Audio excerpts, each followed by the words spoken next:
Hey guys, what's up? Bring me the boa here. I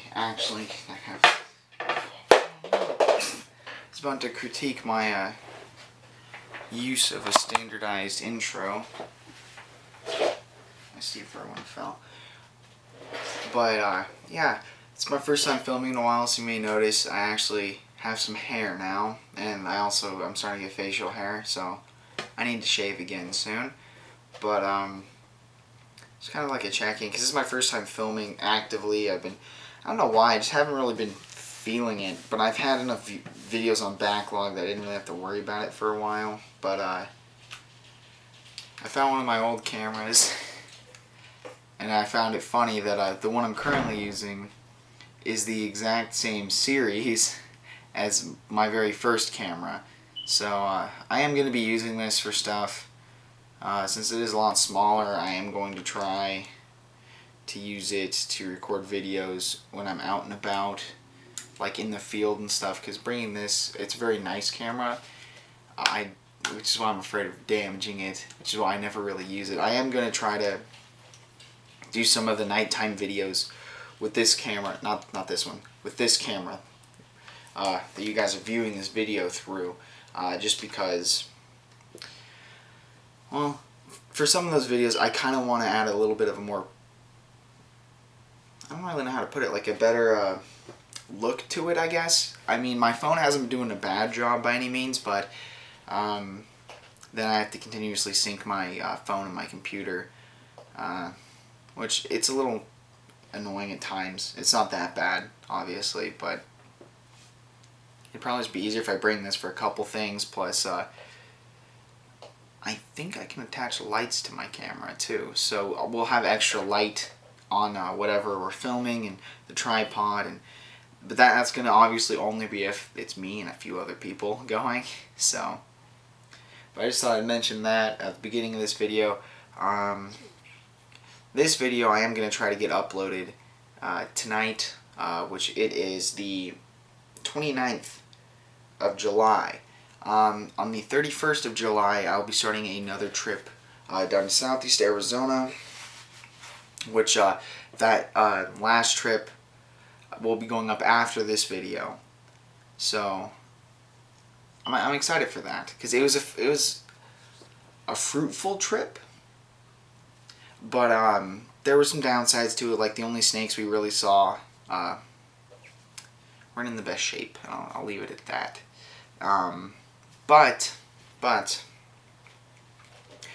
I'm taking another trip, but this time it's just going to be me, Garrett, as he's been in a few videos now, so hopefully his recurring name is starting to become familiar, as well as a couple other friends. I don't know if they want me name dropping them or not, so I'll leave it at that for now. But I'm going to have this set up to essentially debut Friday, so this isn't going to be my Wednesday video, it's going to be my Friday video, because Wednesday is today, and I already had a video come out, so this week will be a triple upload. Stupid. Why do I always burp during my videos? Or, it's not even a burp really, but anyway. Also, I'm going to be filming another mice update video today. I have a few videos that I need to get done today, but this one I needed to make sure I got done, because there's going to be a part 2, more than likely, to this video that's going to happen while we're filming in Southeast Arizona, because we're not just going to be in Arizona, we're also going to be going into New Mexico, which is where this neat hat came from. For those of you who haven't noticed, hopefully my hair doesn't look that bad. I mean, it's my hair. It's a rock rattlesnake, a banded rock rattlesnake, which is Crotalus lepidus lepidus, which is one of my favorite rattlesnake species, and it is native here to Arizona. It's in Southeast Arizona. But besides the speckled, this is my favorite. And speaking of the speckled, boy, do I have a cool thing to show you guys. And then I will let you guys know where I got these cool things. I kept it off screen because I was like, well, it'd look weird if I just had a box. Look, guys, I got a box. But what's in the box is the cool thing. Oh, sweet, and I opened it on the right side. This is great. This is truly joyous. So, yeah, it's a white piece of paper. Boom, this really cool print that I got that's going to be going on my wall. But if you didn't know, or if you don't know what speckled rattlesnakes are, these are them right here. This is the 3 main variants that you'll see here in Arizona. I love them. They're my favorite. But not only that, this is print 53 out of 100. And it's signed by the artist, Tel Hicks. And he did a lot of art for a field guide that is also in New Mexico. But now that I've said that, now let me give you some context of where I got this stuff from. The Chiricahuan Desert Museum, which is just past the border of Arizona and New Mexico. The first time we went there, my mom and I were just looking for hognoses and stuff like that down southeast Arizona. And we got bored and decided to head kind of over towards Rodeo, New Mexico, for those of you who know where that is, just to see if we could see anything interesting. Sadly, the first time we tried going to this museum, we didn't really know it was there. It was closed, but that was because it was currently quarantine at that time. It really hadn't affected Arizona at all. So at that point, which look at where we are now. We're doing good. We're competing with Florida guys. But we went there and it was closed, to my disappointment. But then the second time we went, it was open. And boy oh boy, was that extra hour driving from where we usually are to there totally worth it. So I had to really narrow myself down to the prints that I wanted to get, because these prints are just really nice looking. They're really professionally done. But they're just beautiful pieces of genuine art. Like, I love this. And I've been like, Steve, no. Okay, I gotta move him here in the corner. I keep knocking my Steve Irwin Pop Funko off of my desk.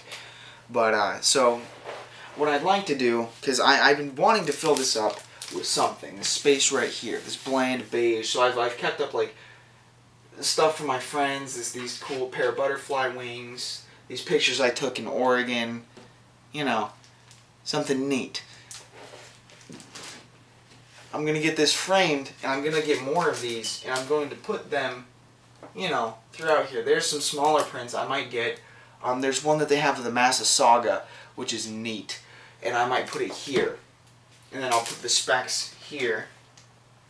But basically, I found some cool stuff to fill up this wall. But I'm still figuring out what I want to get for my next print. They had quite a bit of stuff there. They had every species of rattlesnake that's in Arizona, plus some that are in California, plus some that are in New Mexico. So I don't really know what I'm going to get yet, to be honest. I really do like this spec, though. This one of the specs. It's beautiful. Speckleds are one of my favorite rattlesnake species. But enough about that. Because that was just, these two things were just from the gift shop portion of the Chiricahuan Desert Museum. Now, there's much more to this museum than that. For the price of $10, you can go, and there's this back area, right? So there's the gift shop, like, you know, split the building in half. Gift shop is like this quarter. This other back quarter, I think, is where they keep a lot of the stuff that they use to care for what's in this half. Now, in this back corner over here, this back quarter, let's describe it like this. So let's pretend this is the front of this. I'm just going to draw it real quick. We're back to the doodles, guys. Back to the doodles. So the building...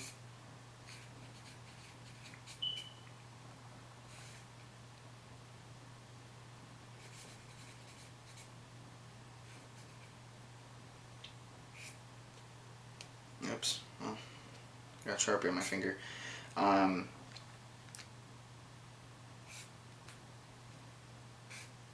The building's kind of like that, and I put where the front door is, and there's some lines over here. I'll explain that. So I'm gonna move the print because I don't want to accidentally bend it or something. I love this print. So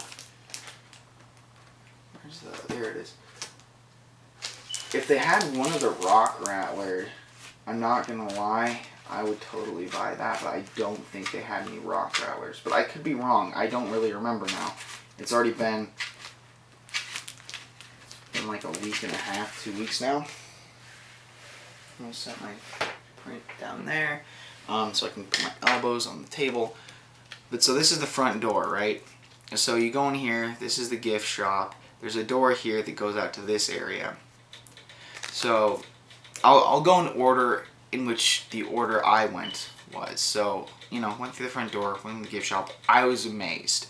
The amount of herpetology books they had, the amount of just equipment that they had as well. They had these really sturdy, nice looking snake hooks for very decent money. And then they had legitimate snake catching buckets with the lids that twist on and off that you frequently see people who relocate rattlesnakes use. But then not only did they have that, they also had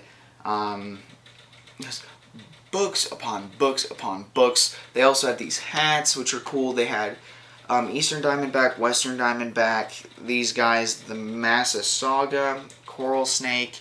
What were the others? There was more than one. Or more than that. Not more, obviously more than one. I think they had Sidewinders. I think there was 2 other ones. I think 2. But that was really cool. Obviously, if they would have had a hognose hat, I would have had to buy it. But for my favorite rattlesnake species that they had, it was really neat to get one of these. But so all their hats are like this green background and the snake here. Pretty good hat.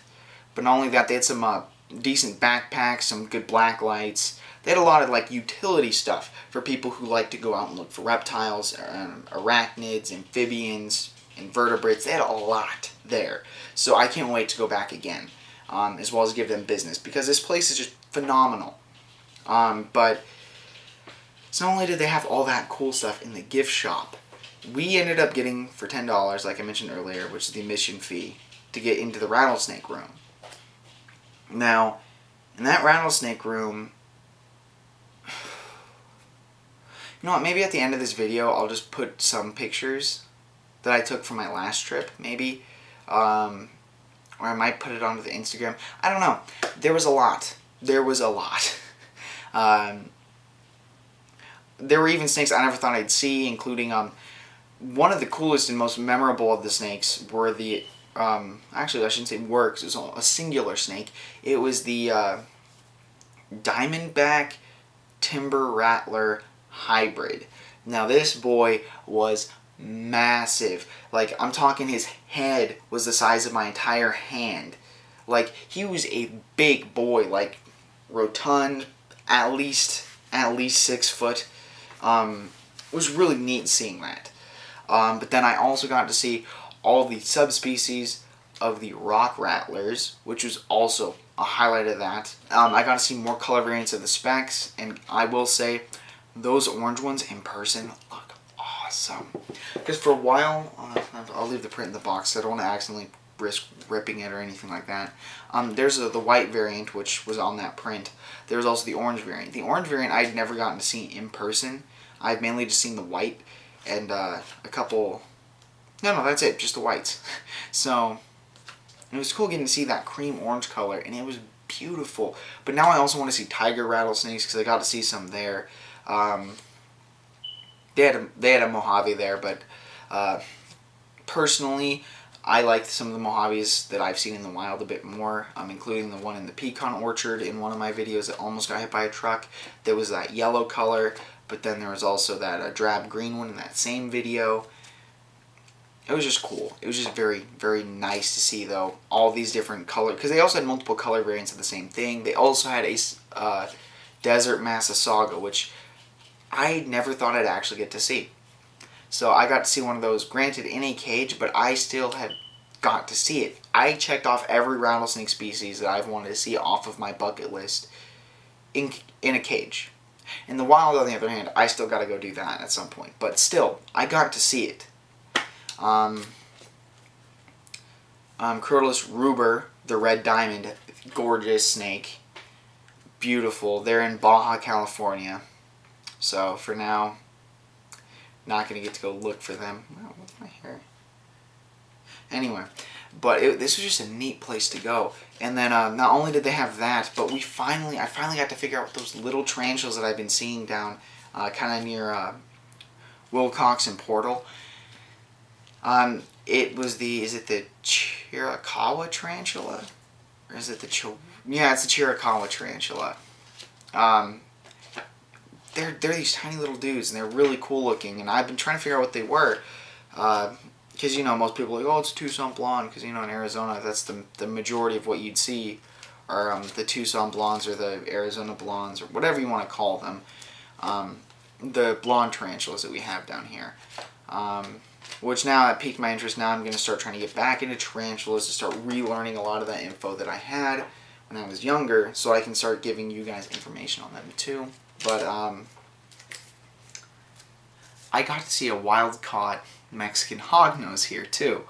But then not only that, there was these legitimate historical exhibits on famous herpetologists, and that was awesome to see. The highlight of it was a sand shot shotgun. I've never heard of that technique. So I'm just going to leave it at that, but to leave some of you guys wondering, because I'm not going to go super in-depth and describe everything that's there, because obviously I want there to be enough, so like those of you who are watching that ever are in that area want to go yourself. But so we got to experience all that cool stuff. But then there's this area over here, which is all outdoors, which was awesome to see. Granted, we didn't see a whole lot, but it was overcast that day. I'm positive that if it was a bright, sunny day, we would have saw some amazing things. But we did get to see a box turtle, a tortoise, and a handful of other things there that were lizard-based. Dang it. Those burps are bugging me now. But it was just this phenomenal setup, and it was just really cool to see. I got to talk to one of the workers for a little bit. The whole place is just phenomenal. I really love this facility. If you're in that area near the border of Arizona and New Mexico, it is pretty much a straight shoot over from Portal, Arizona, or Rodeo, New Mexico. Both of them are very, very close to the Chiricahuan Desert Museum. Please, please take the time to stop by there. It is wonderful, and you will not regret it. There are tons of cool things to buy in terms of souvenirs as well. Like I said, this hat. They also had some neat backpacks, which one of these days I'm going to just save up some money so that when I go there I can legitimately get some very good snake hunting supplies. So that way I can start having a little bit of a better quality to some of those videos that I've been doing where I've been going out, usually with Garrett, to look for snakes. So hopefully we can have a little bit of a better production value. I don't know if that's the correct way to phrase it, but like a better quality video for you guys. So I'm going to be saving up to get some of that equipment, so that way I'll have some more like a minimalistic backpack instead of my big white one that I always carry around. So that way I can have my essentials in there for when I go looking, and I'm not as weighed down as normal. And you know, just stuff like that they have that's really useful. So I'd highly recommend going there. It is well worth it. And it's $10. $10. I was expecting this to be like $20, $30 to get into, just because it is kind of out in the middle of nowhere. But it's only 10, and we spent 2-3 hours, my mom and I spent there. And it was not just worth our money, but also worth our time. The whole place was just phenomenal. A lot of cool exhibits, but then there was there's another museum next door that you get admission to when you get admission to see all their reptiles in their big reptile room. So that was really neat. it was just a phenomenal place to go. I'd highly, highly recommend it. Obviously, I've been glowing about this now since they're probably like 3 minutes in, so 17 minutes about just me blowing up about this place. So I'd highly recommend going there if you have the time. If you're in the Phoenix area, as I am, it is about 3 hours to get there roughly. If you go there instead of going from where I usually start my trek over there from Portal, it is legitimately like only 20 or 30 minutes, so at most, no, 15 to 25 around, in that range somewhere. I never am really fully paying attention when we're driving because I'm looking for snakes the whole time. But if you're in the metropolitan area of Phoenix, it's about 3 hours. But to me, as a snake lover and a lover of reptiles and animals in general, as well as just information, this place is phenomenal. It was worth the drive there, it was worth the money to get in, and it was worth the time I spent there. And I'm emphasizing that it was time well spent rather than time wasted, because it was, nothing about this place is a waste. And all the money that is made is going towards paying the employees that care for it, but also going towards the animals. So